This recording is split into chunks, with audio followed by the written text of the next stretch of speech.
बात करते हैं अब उस खबर की जो कि शायद दम तोड़ने वाली है। लेकिन जैसा कि हमने आपसे पहले भी कहा था कि हमारा सिस्टम भी इस बात को बखूबी जानता है।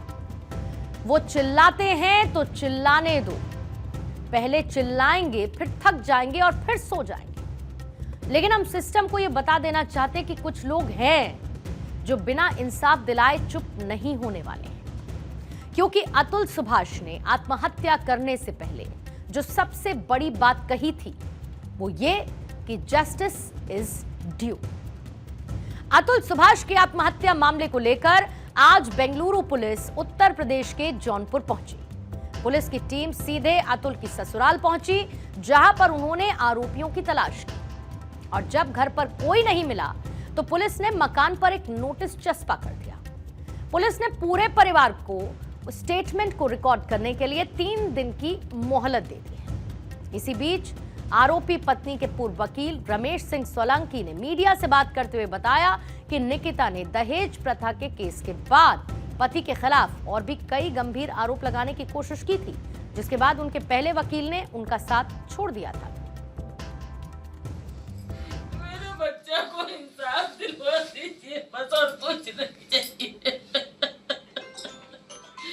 मेरे बच्चा को इंसाफ दिला दीजिए, मेरे बच्चा को इंसाफ दिला दीजिए। माँ जी हुआ क्या था? आपके बेटा कुछ बोले थे आपको?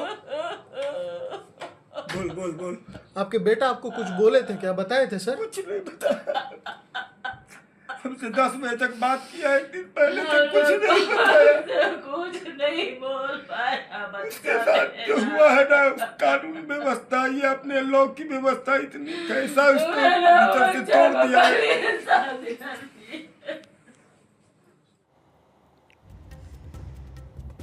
हम ये बात बार बार कह रहे हैं कि पुरुषों के मामले में पूरा सिस्टम एक कछुए की तरह काम करता है और न्याय मिलने की उम्मीद भी समय के साथ भूली बिसरी यादों में चस्पा कर दी जाती है। आज से ठीक 25 साल पहले भी एक ऐसा ही मामला सामने आया था, जहां पर साल 2009 में बेंगलुरु के सैयद अहमद मखदूम, जिनकी उम्र 37 साल थी, उन्होंने भी अपने घर में फांसी लगाकर आत्महत्या कर ली थी। और आत्महत्या करने से पहले अहमद मखदूम ने एक 7 मिनट का वीडियो भी बनाया था, एक सुसाइड नोट भी छोड़ा था, जिसमें लिखा था कि वो अपने बेटे से बहुत प्यार करते हैं और वो उससे सिर्फ एक बार मिलने के लिए बार बार कह रहे हैं। लेकिन उनकी पत्नी बच्चे को लेकर चली गई और उन पर कई मुकदमे दर्ज करवा दिए। मखदूम ने अपनी सुसाइड नोट में यह भी लिखा था कि वो सबक सीखेंगे और भी ऐसी महिलाओं के लिए भी उनकी मौत एक सबक होगी। आज उस घटना को बीते 25 साल हो चुके हैं और आज कुछ नहीं बदला, बस अहमद की जगह आज अतुल है। आज अपनी जिंदगी खत्म करने जा रहा हूँ। इसकी वजह है मेरे साथ जो धोखा हुआ, मेरे साथ जो ज्यादती की जा रही है, मेरे खिलाफ झूठा जहेज फरोशी का केस डाला।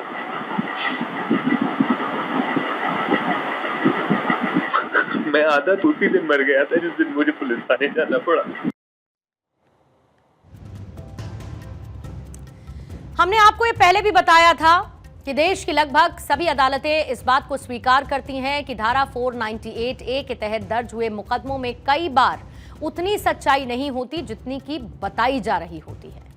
और यही वजह है कि हमारे देश में धारा 498A के तहत दर्ज हुए 92.3% मुकदमे आज भी अदालतों में लंबित हैं। और इन मामलों में कन्विक्शन रेट इसीलिए भी कम है क्योंकि ऐसे मामलों का दुरुपयोग किया जाता है, और यह बात भी सुप्रीम कोर्ट ने ही कही है। अब आप हमारी बात को जरा ध्यान से समझिएगा। धारा 498A जैसे मामलों के दुरुपयोग से जितना नुकसान पुरुषों को होता है, उतना ही नुकसान उन महिलाओं का भी होता है जो कि सच में पीड़ित हैं। क्योंकि ऐसी धाराओं का जब गलत इस्तेमाल किया जाता है तो इनकी गंभीरता कम हो जाती है।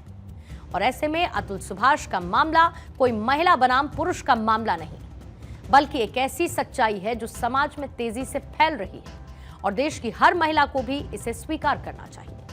साथ ही पुरुषों को भी ये बात समझनी चाहिए कि हमारे देश में दहेज के लिए हत्या एक सच है। एनसीआरबी की रिपोर्ट ये बताती है कि साल 2022 में महिलाओं की आत्महत्या के करने के पीछे 88% कारण दहेज के लिए दी गई प्रताड़ना ही थी।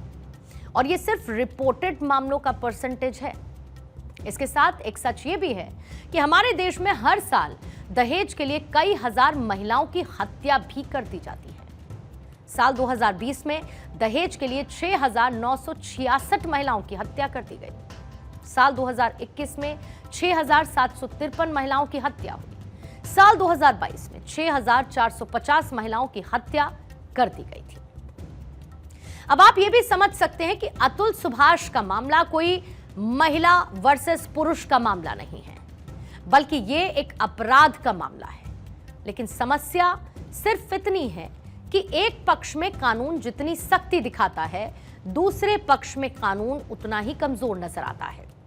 और इसी न्याय प्रक्रिया में, इसी सिस्टम में समानता लाने की मांग आज भारत के 75 करोड़ पुरुष कर रहे हैं। आगे क्या होने वाला है, इसका इंतजार पूरे देश को है।